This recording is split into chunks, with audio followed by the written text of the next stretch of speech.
మహారాష్ట్ర సరిహద్దుల్లో వివాదాస్పదంగా ఉన్న 12 గ్రామాల అంశం మళ్లీ తెరమీదకొచ్చింది. ముంబైలో జరిగిన అధికారుల అత్యున్నత స్థాయి సమావేశంలో తెలంగాణకు చెందిన గ్రామాలు మహారాష్ట్ర పరిధిలోకి వస్తాయని ఆ రాష్ట్ర సీఎం దేవేంద్ర ఫడ్నవీస్, ఆ రాష్ట్ర మంత్రి ప్రకటించడం చర్చనీయాంశంగా మారింది. మహారాష్ట్ర మంత్రి చంద్రశేఖర్ బవాంకులే దీనిపై ప్రకటన కూడా చేశారు.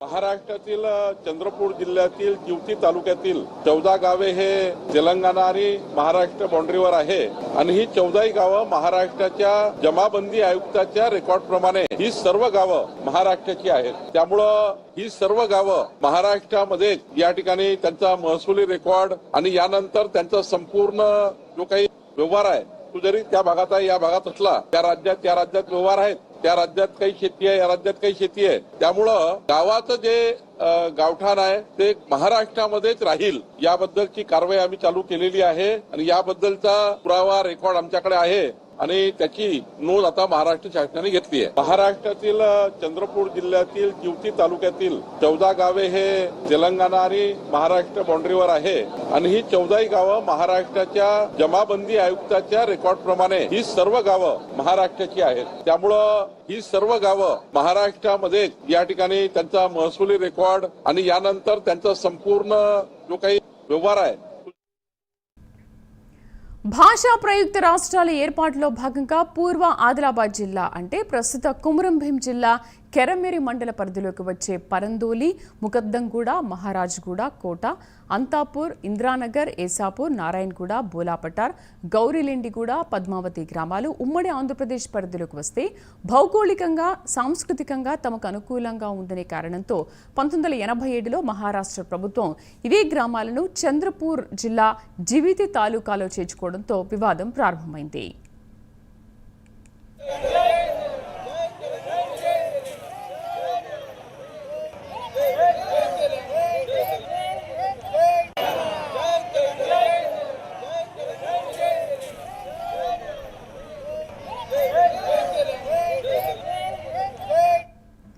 ఈ గ్రామాల్లో ఇరు ప్రభుత్వాల సంక్షేమ పథకాలు అమలవుతున్నాయి. గ్రామాలకు 2 సర్పంచ్లు, ఎమ్మెల్యేలు, ఎంపీలు, ముఖ్యమంత్రుల ప్రాతినిధ్యం కొనసాగుతోంది.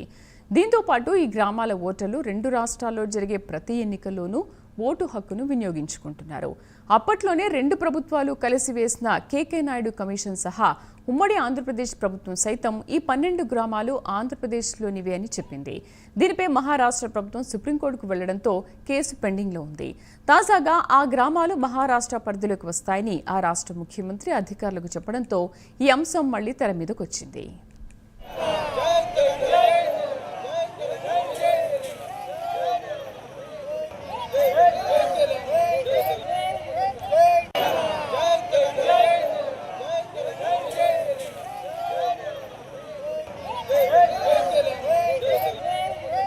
ఆసిఫాబాద్ జిల్లా కెరమేరి మండలంలో ఉన్న 14 వివాదాస్పద గ్రామాలకు సంబంధించి నిన్న సాయంత్రం మహారాష్ట్ర సీఎం గారు మరియు వాళ్ళ అధికార ప్రతినిధులు కూడా ఒక ప్రకటన విడుదల చేయడం జరిగింది. ఈ ఉన్న 14 వివాదాస్పద గ్రామాలు మహారాష్ట్ర పరిధిలోనే ఉన్నాయని, భౌగోళికంగా కూడా ఇక్కడ రికార్డ్స్ ఉన్నాయని చెప్పేసి వాళ్ళు ప్రకటన చేయడంతో అంతాపూర్, ఇంద్రానగర్, పద్మావతి మరియు పరందోలి గ్రామాల ప్రజలు ఇబ్బంది పడుతున్నారు. మా పిల్లలు, మా చదువులు కూడా ఇక్కడే ఉన్నాయి, మేము ఆంధ్రాలోనే ఉంటామని చెప్పేసి వాళ్ళు తెగేసి చెప్తున్నారు. కావున అధికారులపై దయ ఉంచి వీళ్ళని తెలంగాణలో కొనసాగించాలని మేము జాతీయ మానవ హక్కుల కమిటీ ద్వారా మేము ప్రభుత్వాన్ని కోరుతున్నాం. ఆసిఫాబాద్ జిల్లా కెరమేరి మండలం. ప్రస్తుతం ఆదిలాబాద్ పార్లమెంటు స్థానం పరిధిలో బీజేపీ ఎంపీ నగేష్ ప్రాతినిధ్యం వహిస్తుండగా మహారాష్ట్ర కేంద్రంలో భాజపా ప్రభుత్వాల అధికారంలో ఉన్నందున సీఎం వ్యాఖ్యల వెనుక పార్లమెంట్ ఈ మర్మం ఏంటని ఆలోచనలు రేకెత్తిస్తున్నాయి. దీనిపై తెలంగాణ ప్రభుత్వ స్పందన ఎలా ఉంటుందనేది వెల్లడి కావాల్సి ఉంది.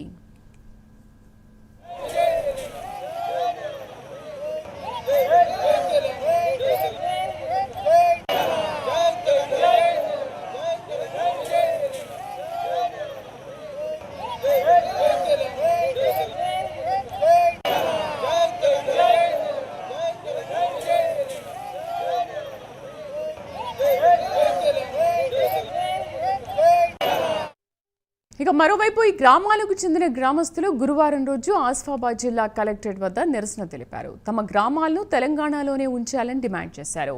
జై తెలంగాణ అంటూ నినాదాలు కూడా చేశారు. అనంతరం అడిషనల్ కలెక్టర్ డేవిడ్ కి వినతి పత్రం సమర్పించారు. కెరామెరి మండలంలో ఉన్న వివాదాస్పద 14 గ్రామాల ప్రజలు నిన్న మహారాష్ట్ర ముఖ్యమంత్రి గారు మరియు వాళ్ళ ప్రజాప్రతినిధులు కూడా ఒక ప్రకటన చేయడం జరిగింది.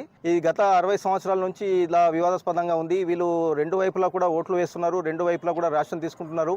అప్పుడు మహారాష్ట్ర గవర్నమెంట్ సుప్రీంకోర్టులో కేసు వేసింది. ఏంటంటే ఈ 14 గ్రామాలు మా పరిధిలోకి వస్తాయని చెప్పి చెప్పగానే ఆంధ్రప్రదేశ్ గవర్నమెంట్ కూడా ఈ ప్రాంతాలు మా పరిధిలో ఉన్నాయని చెప్పేసి వాళ్ళు కూడా కోర్టులో కేసు వేయడం జరిగింది. అయితే అప్పుడు సుప్రీంకోర్టు ఇద్దరు రాష్ట్రాలకు తీర్పు ఏం చెప్పడం జరిగిందంటే ఇద్దరు రాష్ట్రాల ఈ ప్రజలను ఇద్దరు రాష్ట్రాలు కూడా పాలించాలని చెప్పేసి వీళ్ళకు ఇద్దరికి కూడా రేషన్ కార్డులు అన్ని సౌకర్యాలు కల్పించారు. పాఠశాలలు కూడా 2 ఉన్నాయి. వీళ్ళ ఇప్పుడు దాదాపు ఏంటంటే అక్కడ ఉన్న కొన్ని గ్రామాలు ఏంటంటే అంతాపూర్, ఇంద్రానగర్, పద్మావతి మరియు పరందోలి, మహారాజ్గూడ గ్రామ ప్రజలు మహారాష్ట్రలోకి విలీనం కావడానికి ఇష్టపడట్లేదు. వాళ్ళ పిల్లలందరూ కూడా తెలంగాణలో తెలుగు మీడియంలో చదువుతున్నారు. మరియు వాళ్ళ పిల్లలను కూడా ఇక్కడ చాలా వరకు తెలంగాణలో వివాహం చేసి ఉన్నారు. నిన్న ప్రకటనతో వీళ్లకు భయాందోళనలు చెంది వీళ్ళ పట్టాలు కూడా ఈ పోయిన సంవత్సరం కేసీఆర్ పీరియడ్ లో కూడా పోడు పట్టాలను ఈ గ్రామాల ప్రజలకు ఇవ్వడం జరిగింది. मोतीराम गोहाडे अंतापूर ग्रामपंचायत आम्हाला अंतापूर आहे. केरामेरी मंडळ अशी बात आहे जिष्ट. आम्हाला आता तेलंगणा पाहिजे. आम्ही या महाराष्ट्रामध्ये नाही जात. आम्हाला महाराष्ट्र नाही लागत. आम्हाला तेलंगणा लागते. तेलंगणामध्येच राहते आम्ही. आमचे लेकरं बाळं नावना तेलंगणामध्येच आहे शिक्षण शिकत आहे. आम्हालाच नाही येत आता तेलुगूमध्ये काही. आमचे लेकरं बाळं आमचे सगळे तेलुगू शिकत आहेत. आम्हाला तेलंगणा पाहिजे. आमच्यावर दया करा जराशी. तेलंगणा साथ पाहिजे आमच्यावर. आम्ही गरीब माणसं आहोत. काही नाही सांगला मग आता ते आता तिकडे गेले. आता सांगत आहे आम्हाला की तिकडे आमच्या या म्हणून सन्या महाराष्ट्रात ते आता लोक सांगत आहे ते गेले म्हणे ते केंद्रावर लोक तसे महाराष्ट्रामध्ये नाही जात आम्ही. आता आम्हाला इकडं सगळं आम्हाला शिक्षण आमचं लेकरायचं सगळं शाळा इकडंच आहे. पहिले आम्ही सगळं इकडं शिकलेले आहेत. लेकरं बाळ आमचे आता आम्हाला तिकडं नाही जायचं. तेलंगणामध्येच राहायचं आहे.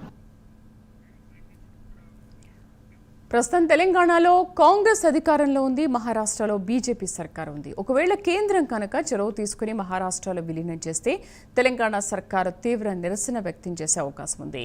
పోలవరం ముంపు గ్రామాలు ఆంధ్రాలో విలీనం తర్వాత జరుగుతున్న వివాదం ఇంకా సమసిపోకముందే మరో వివాదం రాజుకుంటోంది. మరి దీనిపై తెలంగాణ ఎలా స్పందిస్తుందో వేచి చూడాలి.